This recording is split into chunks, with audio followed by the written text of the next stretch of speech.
So now we're going to see how to do the hypothesis test, the actual hypothesis test. Before that, so we're going to do the test on the beta naught value. So we're just going to be interested in the intercept values for this video. Before that, let's just look at the summary. So summary looks something like this. This is for the cars dataset that we got during our lecture or the lab. So this here, let's just get familiar with the values here. This is the estimate for beta naught. So this means this is beta naught hat. This is the standard error, which means it's SB1, or you can call S beta 1 hat, like, or whatever you want to denote it with, but this is the standard error of the estimator there. So let's just keep it to SB1 for now. And when you divide both of these values, you get this t value here. Now I think to keep it simpler, we usually take the absolute value, like we take a mod of this, so that it just becomes 2.601, so that it's just easier to compare. That's what we do. That's why I think this mod you can see here. And then p values. So let's just get rid of these for now. And then this here gives you the p value. So there's two tests that you can do to reject or accept the null hypothesis, which is the t test and the p value test. But for now, we'll just try to understand what this code here is going to do for us. So alpha is 0.2. This is the significance level, and we usually decide the alpha level before we start doing the statistical analysis. So we just want it to be 2% or 0.02. And then we're trying to calculate the t stat next, or also called the t critical. So this command here, what is it going to give us if you just run that? Lm, by the way, is the variable in which we have stored the linear model. So when we run that command, it's just that. If we do it without the 1 here, it's going to give us two values. One is going to be the intercept, and the other one is going to be the value with the slope. This is going to be 1, this is going to be 2. So now if we do 1, if we do this one here, what happens is it gives us the intercept value, which is what we are interested in, because we're doing the hypothesis test on beta naught, which is the intercept here, right? So we got that value. And then second, we are doing that. This is just to get the value of SB1, which I said is this one. So essentially we are doing the same thing. We're finding this value, dividing it by this value, and then getting this value. So that's how we get t stat, and that's what we're calculating here. So this is what you will get with t stat and t. So this value here is 2.6010. Then you can see that from here. If you take the absolute value of that, you'll get this value. So you get 2.6010. Next, we're calculating t alpha, because we have to compare it with the value of t stat. So we're using a function called qt. What qt does is it's a quantile function that we have seen for normal distribution and all the other distributions as well. So what happens in that is that it gives you the value of inverse cumulative density function. Basically, in our case, it's just going to give us the t value. T value of what? So the syntax for that looks like x qt, x and degree of freedom.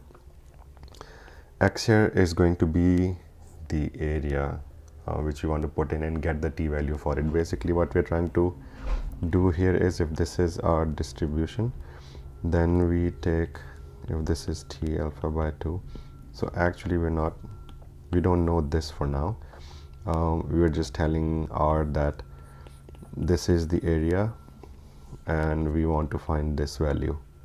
So qt gives us this value, which is t alpha by 2 for us, or actually, yeah, t alpha by 2 in this case. So, and degrees of freedom, get rid of that.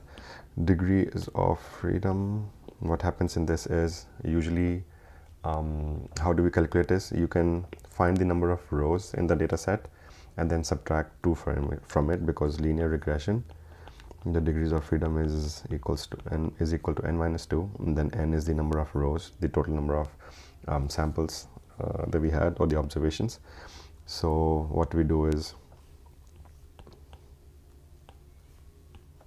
let me just get rid of that. Yeah, so what we do is we do length of cars, so the speed column in cars data set, take that and we subtract by 2 to get the degrees of freedom, and we get T alpha value, and T alpha in this case we receive as 2.4065.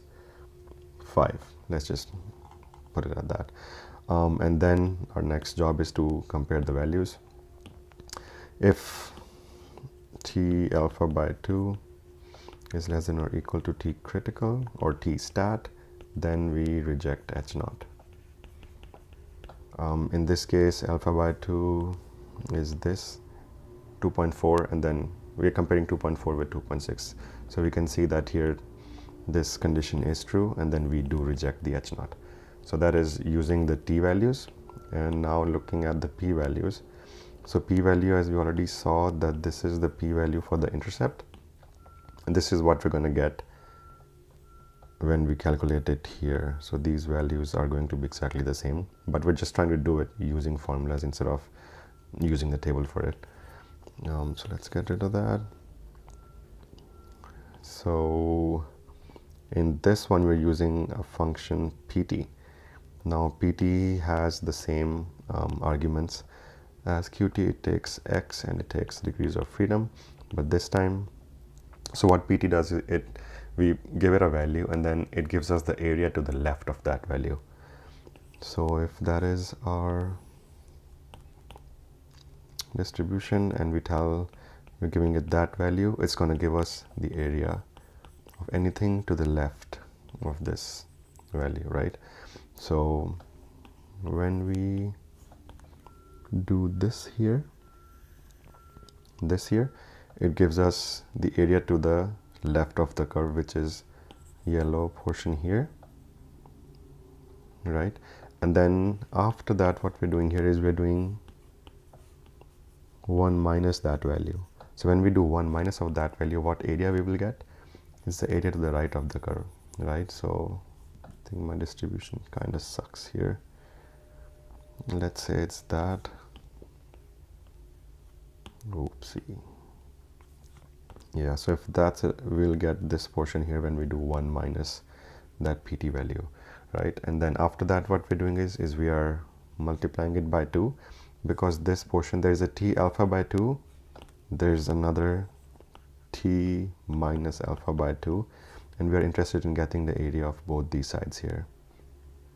So that's why we are multiplying it by 2, and that is going to be the p value. When we add this value and this value, that gives us p value, and then we compare that to the value of alpha and accept or reject the null hypothesis.